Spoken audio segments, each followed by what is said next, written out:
Hey everyone, and welcome back to Joy at Work, back in the ATL. It's good to be back with you. My vlogs have been sort of hit and miss over the last couple of weeks. Did some traveling. I think I did share a vlog on my journeys, the water we're swimming in, and all of that. But it's great to be back. Been gone for a while.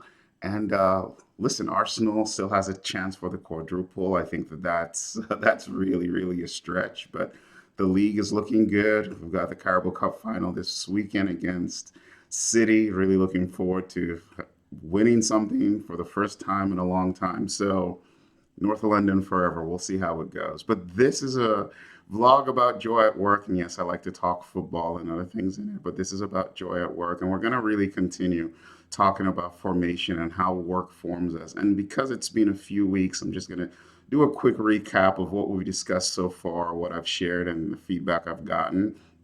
Then maybe we'll continue the conversation. I like to keep these short and sweet, under 5 minutes, bite size.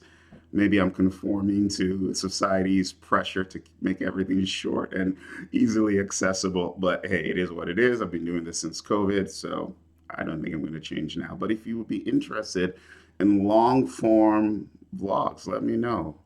I can talk for 50 minutes if I need to.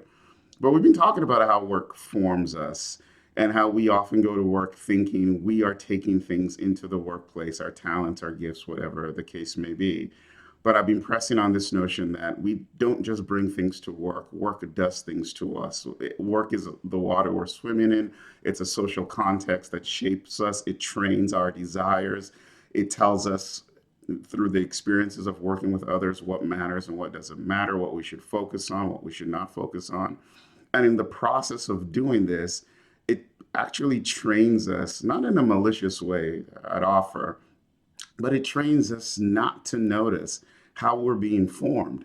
So we just go through the motions and we begin to desire and long and act in certain ways and long for certain things or desire certain things without knowing what's going on.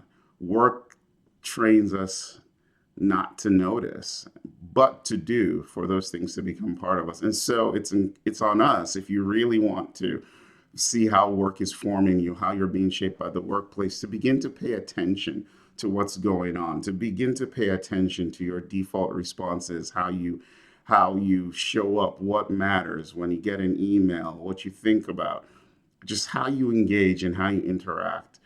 It's up to us to begin to pause, to really reflect and introspect. It's funny that there's this big thing. Andreessen said this week introspection is a waste of time. Well, he's completely wrong. And this is not a vlog about this, but you cannot notice until you pause to begin to notice.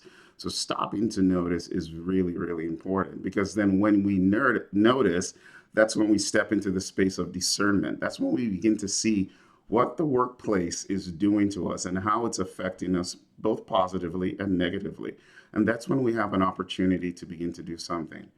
But here's the where it gets even more interesting, in my opinion. Noticing doesn't necessarily bring comfort and peace and joy at work. Noticing, at least initially, can cause a ton of tension, a ton of distress. Because when you begin to notice when work is doing what work is doing to you and how it's shaping you, it then presents the need to have a response of some sort. And we now have this invitation to respond to what we are noticing about what's happening. This can be this can be very like upsetting. It can create a tension. It can cause discomfort. And so noticing comes with a cost. Noticing doesn't come for free. It comes with a cost and it confronts us with the need to begin to make choices around our situation, choices as individuals and also choices as a collective.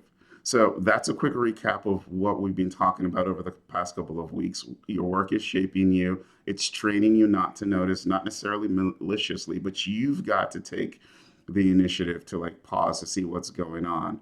And then there's the fact that when we begin to see, when we begin to discern what work is doing to us, we're not like left in a state of like, oh, okay, now I see. Now we're confronted with the need to make a choice. And that choice in and of itself causes discomfort. It can make things very difficult. So we'll continue from there, dealing with the choices that face us, but remembering that work is shaping and forming us. And hopefully, as we do this, this will help us experience more joy at work. All right, quick recap, hopefully under 5 minutes. I don't know. When I stop recording this, we'll find out. But I hope you're all doing well. Hope you stay safe. Go Gunners.